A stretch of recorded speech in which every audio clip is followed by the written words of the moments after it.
சரி, ஒரு நிமிஷம் இத கற்பனை பண்ணி பாருங்க.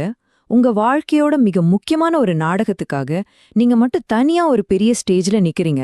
லைட்ஸ் எல்லாம் உங்க மேல படுது. ஆடியன்ஸ்ல முழு அமைதி. உங்க இதயம் மட்டும் படபடன்னு அடிச்சுக்குது. இது ஏதோ சாதாரண ஸ்டேஜ் இல்ல, உங்க கனவுகளையும் லட்சியங்களையும் மொத்தமா தீர்மானிக்க போற ஒரு பிரம்மாண்டமான அரங்கம்.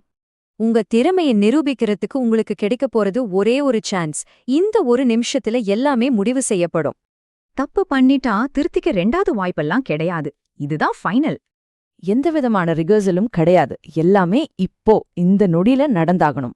உங்ககிட்ட இருக்கிற எல்லாமே, உங்க முழு திறமை, இத்தனை வருஷம் உழைப்பு எல்லாமே இந்த ஒரே டேக்ல வெளிப்படணும். இப்போ உங்களை நீங்களே ஒரு கேள்வி கேட்டுக்கோங்க. உங்க பிசினஸ, உங்க வேலைய ஒரு ரிகர்சல் மாதிரி பாக்குறீங்களா, இல்ல நிஜமான ஒரே டேக்ல நடக்கிற ஒரு பெர்ஃபார்மன்ஸா பாக்குறீங்களா? ஏன்னா நீங்க அதை ஒரு ரிகர்சல்னு நினைக்க ஆரம்பிக்கிற அந்த நிமிஷமே உண்மையான வெற்றிக்கான வாய்ப்பை நீங்க இழக்க ஆரம்பிச்சிடுறீங்க. இந்த ஒத்திகை மனநிலை அப்படிங்கிறது ஒரு ரொம்ப வசதியான இடம். இங்க நாம பிளான் பண்ணலாம், யோசிக்கலாம், தயங்கலாம். இது ரொம்ப சேஃப் தான். ஆனா உண்மையான வளர்ச்சி இங்க வரவே வராது. ஏன்னா உண்மையான பிரஷர் இல்லாதப்போ உண்மையான முன்னேற்றமும் இருக்காது. சிம்பிள். இப்ப பாருங்க, இந்த 2 மனநிலைக்கும் நடுவுல இருக்கிற வித்தியாசம் தான் எவ்வளோ ஆழமானதுன்னு. ஒத்திகை மனநிலையில நம்ம பெர்ஃபெக்ட்டா செய்யணும்னு காத்துக்கிட்டே இருப்போம். ஆனா செயல்திறன் மனநிலையில நம்ம உடனே செயல்ல இறங்கிடுவோம். பிளான் பண்றதுலயே நேரத்தை வீணடிக்கிறத விட ஒரு வேலையை செய்ய ஆரம்பிச்சிட்டா வேகம் தானா வந்துடும். இது ஏதோ சின்ன மாற்றம் இல்ல, இது ஒரு மிகப்பெரிய மைண்ட் செட் ஷிஃப்ட். உங்க பிசினஸ் தான் அந்த ஸ்டேஜ் நினைச்சுக்கோங்க.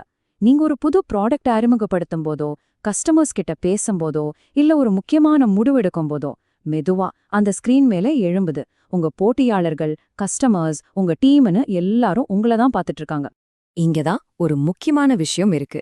நீங்க எந்த ஆக்ஷனும் எடுக்காம இருக்கிற ஒவ்வொரு நொடியும் நீங்க நேரத்தை இழந்துட்டு இருக்கீங்க. அதுக்கு பேரு தான் ஆப்பர்ச்சுனிட்டி காஸ்ட்.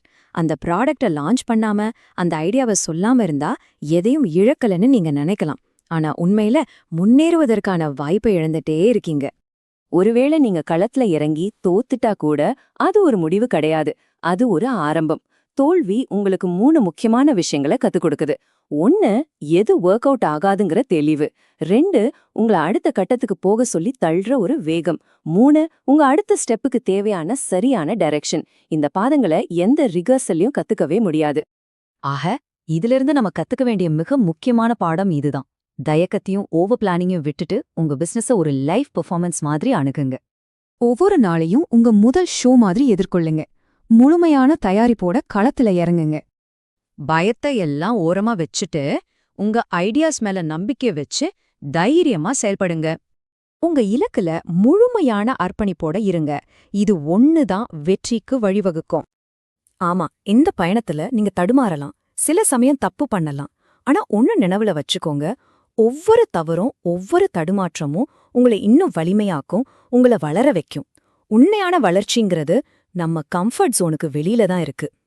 ஒவ்வொரு நாளுமே உங்களுக்கு கிடைக்கிற ஒரு புது வாய்ப்பு. இன்னைக்கே செயல்ல இறங்க உங்களுக்கு இந்த ஒரு வாய்ப்பு தான் இருக்கு. வெற்றி எப்பவுமே செயல்படுறவங்களுக்கு தான் சாதகமா இருக்கும். அத வீணாக்காதீங்க. இப்போ நான் உங்ககிட்ட நேரா ஒரு கேள்வி கேக்குறேன்.